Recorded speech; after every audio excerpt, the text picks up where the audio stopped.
فرمایا سب سے پہلے مشیت کے انوار سے نقش روئے محمد بنایا گیا، پھر اسی نقش سے مانگ کر روشنی بدن دونوں مکان کو سجایا گیا۔ وہ محمد بھی، احمد بھی، حامد بھی، محمود بھی، حسن مطلق کا شاہد بھی، وہ مشہود بھی، علم و حکمت میں وہ غیر محدود بھی، ظاہراً امیوں میں اٹھایا گیا۔ اس کی شفقت بے حد و بے انتہا، اس کی رحمت تخیل سے بھی ماورا، جو بھی عالم جہاں میں بنایا گیا، اس کی رحمت سے اس کو بسایا گیا۔ حشر کا ڈر مجھے کس لیے ہو قاسم، میرا آقا ہے وہ، میرا مولا ہے وہ، جس کے قدموں میں جنت بسائی گئی، جس کے ہاتھوں سے کوثر لٹایا۔ شان مبارکہ کو لکھنا شروع کر دیں یا بیان کرنا شروع کر دیں تو میرے آقا کی ایک بال کی شان بھی نہ ختم ہو سکتی ہے نہ لکھی جا سکتی ہے۔ حضور کی شان کا تو یہ عالم ہے، آپ جانتے ہیں، دیکھتے ہیں۔ ترازو کے دو پلڑے ہوتے ہیں، ترازو کے ایک پلڑے میں آسمانوں کو رکھا جائے، زمین کو رکھا جائے، مشرق مغرب شمال جنوب کو رکھا جائے، اوپر نیچ کو رکھا جائے، نباتات کو رکھا جائے، جماعتات کو رکھا جائے، کائنات کی ایک ایک چیز کو رکھا جائے، اور دوسرے پلڑے میں حضور صلی اللہ علیہ وسلم کی ذات کو رکھا جائے تو حضور کے ذات والا پلڑا جو ہے یہ بھاری ہو جائے۔ یہ میرے آقا کی شان ہے، اس لیے یہ کسی کے بیان کے محتاج نہیں ہے، احاطہ سیرت نہیں کیا جا سکتا۔ اللہ کے رسول صلی اللہ علیہ وسلم نے اس کائنات میں 63 سالہ زندگی گزاری ہے۔ آپ صلی اللہ علیہ وسلم کی 63 سالہ زندگی کو سامنے رکھا جائے، ایک ایک دن کو، ایک ایک رات کو، ایک ایک ہفتہ کو، ماہ و سال کو حضور اقدس صلی اللہ علیہ وسلم کا یہ ذکر ہے، آپ کی یہ سیرت طیبہ ہے۔ اس لیے کہ اگر کوئی شخص نبی کے حسن و جمال کی بات کرتا ہے تو یہ سیرت مصطفیٰ ہے، یہ ذکر مصطفیٰ ہے۔ نبی کے معجزات کی بات کی جائے تو یہ ذکر رسول ہے، نبی کے کردار کی بات کی جائے تو یہ ذکر رسول ہے، نبی کے اٹھنے کی بات کی جائے تو یہ ذکر رسول ہے، نبی کے بیٹھنے کی بات کی جائے تو یہ ذکر رسول ہے، نبی کی فصاحت و بلاغت کی بات کی جائے تو یہ ذکر رسول ہے۔ حتیٰ کہ میں یہ کہنا چاہتا ہوں حضور صلی اللہ علیہ وسلم کی 63 سالہ زندگی کے ایک ایک لمحے کی بات کی جائے یہ ذکر رسول ہے۔ اس لیے حضور صلی اللہ علیہ وسلم کی سیرت کو بیان کرنے کا کون حق ادا کر سکتا ہے؟ اس کائنات میں بڑے بڑے لوگ آئے، 1400 سال ہو چکے ہیں، حضور اقدس صلی اللہ علیہ وسلم کی سیرت کے اوپر کتابیں لکھی گئی، بیانات ہوئے، شعراء نے اپنے انداز میں قصیدے پڑھے، لیکن جس نے بھی کچھ کہا، جس نے بھی کچھ لکھا، اسی بات کو مد نظر رکھتے ہوئے لکھا یا کہا لا يمكن الثناء كما كان حقه، بعد اب خدا بزرگ تو یہ قصہ مختصر۔ حضور کی شان کا یہ عالم ہے۔ مجھے وہ ایک عظیم شخص نظر آتا ہے جسے لوگ شیخ سعدی کے نام سے جانتے ہیں، جنہوں نے حضور اقدس صلی اللہ علیہ وسلم کی شان، آپ صلی اللہ علیہ وسلم کی شان کو بیان فرمایا اور کہا بلغ العلا بکمالہ، کشف الدجا بجمالہ، حسنت جمیع خصالہ، صلو علیہ وآلہ۔ میری نظر کسی اور شخصیت پر پڑتی ہے جنہوں نے حضور اقدس صلی اللہ علیہ وسلم کی شان مبارکہ کو لوگوں کے سامنے بیان کیا اور فرمایا وَأَحْسَنَ مِنْكَ لَمْ تَرَ قَطُّ عَيْنِي وَأَجْمَلَ مِنْكَ لَمْ تَلِدِ النِّسَاءُ خُلِقْتَ مُبَرَّأً مِنْ كُلِّ عَيْبٍ كَأَنَّكَ قَدْ خُلِقْتَ كَمَا تَشَاءُ۔ آپ کی ذرا توجہ رہے کہ حضور اقدس صلی اللہ علیہ وسلم کی شان کو کس کس شخص نے اور کس کس انداز کے اندر بیان کیا گیا ہے۔ میں دور نہیں جانا چاہتا، دارالعلوم دیوبند کے محتمم، دارالعلوم دیوبند کے سورج اور چاند حضرت مولانا قاسم نانوتوی رحمۃ اللہ علیہ، جنہوں نے پیغمبر کو خراج عقیدت پیش کیا اور فرمایا الہی کس سے بیان ہو سکے ثنا اس کی کہ جس پہ ایسا تیری ذات پہ خاص کا ہو پیار جو تو اسے نہ بناتا تو سارے عالم کو نصیب ہوتی نہ دولت وجود کی زینہا، کہاں مرتبہ کہاں اکر نارسا اپنی، کہاں نور خدا کہاں یہ دیدہ دار، چراغ عقل کل ہے اس کے نور کے آگے، زبان کا منہ نہیں جو مدح میں کرے گفتار۔ حضرت مولانا شیخ الہند محمود حسن دیوبندی رحمت اللہ علیہ، جنہوں نے حضور کو خراج عقیدت پیش کیا اور فرمایا تجھ میں حور و قصور رہتے ہیں، تجھ میں حور و قصور رہتے ہیں، میں نے مانا ضرور رہتے ہیں، میرے دل کا طواف کر جنت میرے دل میں حضور رہتے ہیں۔ یہ حضور کی شان ہے، یہ حضور کے لیے نذرانہ عقیدت ہے۔ حضرت مولانا حسین احمد مدنی رحمت اللہ علیہ نے فرمایا دمکتا رہے تیرے روضے کا منظر، سلامت رہے تیرے روضے کی جالی، ہمیں بھی عطا ہو وہ جذبہ بلالی، ہمیں بھی عطا ہو وہ شوق ابو۔ یہ ایک ایسا عنوان ہے، اس عنوان کے اندر حصہ ڈالنے کے لیے بڑے بڑے لوگ میدان میں آئے، لیکن کسی نے بھی یہ دعویٰ نہیں کیا کہ میں نے حضور اقدس صلی اللہ علیہ وسلم کی شان کو بیان کرنے کا حق ادا کر دیا۔ اس شان کو کیسے بیان کیا جا سکتا ہے، اس کو کیسے خراج عقیدت پیش کیا جا سکتا ہے، جس کی شان کو خالق کائنات قرآن میں بیان فرما دے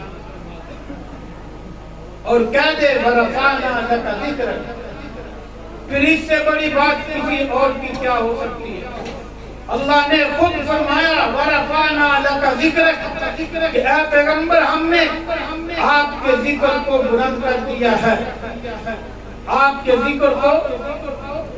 بیان کر دیا ہے، بلند کر دیا ہے، کسی قصے میں نہیں، کسی چھوٹی سی کتاب میں نہیں، قرآن میں بیان کیا، اس کتاب میں کیا جو لوح محفوظ میں لکھی جا چکی ہے، جو حضرت اسرافیل کی پیشانی پر لکھی جا چکی ہے، جو آج کے چھوٹے چھوٹے بچوں کے سینوں میں محفوظ ہے۔ اللہ نے فرمایا وَرَفَعْنَا لَكَ ذِكْرَكَ کہ اے پیغمبر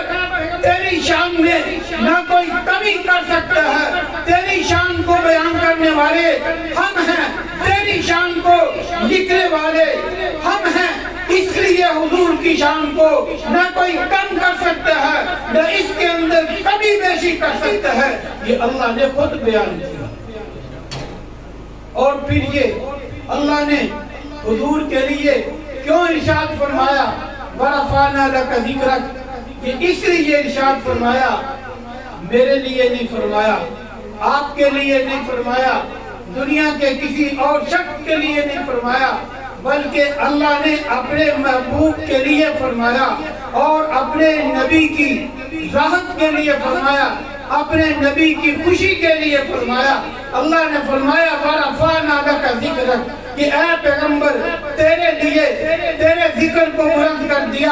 اے پیغمبر تیرے لیے تیرے حسن کو بلند کر دیا، اے پیغمبر تیرے لیے تیرے جمال کو بلند کر دیا، اے پیغمبر تیرے لیے تیری خطابت کو بلند کر دیا، اے پیغمبر تیرے لیے تیری فصاحت کو بلند کر دیا، اے پیغمبر تیرے لیے تیری امانت دیانت کو بلند کر دیا، اے پیغمبر تیرے کے لیے تیرے ابو بکر کو بلند کر دیا، اے پیغمبر تیرے کے لیے تیرے عمر کو بلند کر دیا، اے پیغمبر تیرے کے لیے تیرے عثمان کو بلند کر دیا، اے پیغمبر تیرے لیے تیرے علی کو بلند کر دیا، اے پیغمبر تیرے لیے تیرے سعد اور سعید کو بلند کر دیا، اے پیغمبر تیرے لیے تیرے طلحہ زبیر کو بلند کر دیا، تیرے عبد الرحمن کو بلند کر دیا، تیرے بلال کو بلند کر دیا، تیرے معاویہ کو بلند کر دیا، تیرے ایک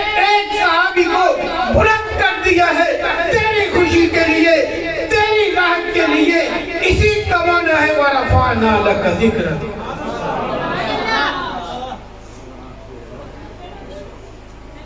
میرے عرض کرنے کا مقصد یہ ہے کہ حضور کی شان کو خود خدا بیان کرتا ہے، حضور کی شان کو خود خدا بیان کرتا ہے۔ اور آج کی یہ کانفرنس ختم نبوت کے عنوان سے معنون ہے۔ حضور اقدس صلی اللہ علیہ وسلم کے سر اقدس پہ اللہ نے ختم نبوت کا تاج سجا کر دنیا کے اندر بھیجا ہے۔ آپ کی توجہ ہونی چاہیے، حضرت آدم علیہ السلام سے لے کے اللہ نے یہ نبوتوں کا سلسلہ شروع فرمایا۔ آسمان نبوت پر سب سے پہلا چاند آدم علیہ السلام چمکا، پھر اس کے بعد ایک اور چاند چمکا جس کا نام شیث علیہ السلام تھا، پھر ایک چاند اور چمکا جس کا نام نوح علیہ السلام تھا۔ اسی طرح ہزاروں کی تعداد میں یہ چاند چمکتے چلے گئے، زمانے بیت گئے۔ سب سے آخر میں اللہ نے حضور اقدس صلی اللہ علیہ وسلم کے سر اقدس پہ ختم نبوت کا تاج دے کر دنیا کے اندر بھیجا ہے۔ پہلے جو بھی آیا جانے کے لیے آیا، پہلے جو بھی آیا محدود زمانے کے لیے آیا، محدود علاقے کے لیے آیا۔ اسی وجہ سے کسی نے کہہ دیا لاکھ ستارے ایک طرف، ظلمتِ شب جہاں جہاں، ایک طلوع آفتاب دشت و چمن سحر سحر۔ اسی کا معنی ہے حضور صلی اللہ علیہ وسلم کی ختم نبوت۔ اللہ نے آپ کے سر اقدس پہ پہلے سرداریاں بھی رکھ دی، بعد والی سرداریاں بھی رکھ دی۔ اس لیے حضور نے خود ارشاد فرمایا انا سید ولد آدم، میں ساری اولاد آدم کا سردار ہوں۔ قیامت کی صبح تک حضور صلی اللہ علیہ وسلم ساری کی ساری انسانیت کے سردار ہیں۔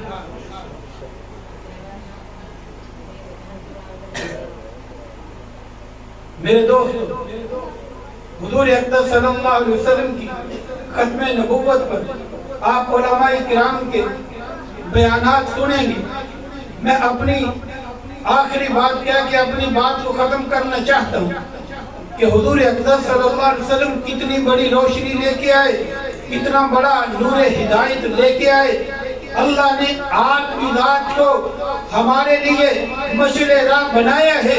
قرآن کریم میں فرما دیا لَقَدْ كَانَ لَكُمْ فِي رَسُولِ اللَّهِ أُسْوَةٌ حَسَنَةٌ، حضور کی زندگی تمہارے لیے بہترین نمونہ ہے۔ میرے دوستو، اگر دنیا کے اندر انسان کامیاب ہونا چاہتا ہے تو حضور اقدس صلی اللہ علیہ وسلم کی سیرت کو فالو کرنا چاہیے،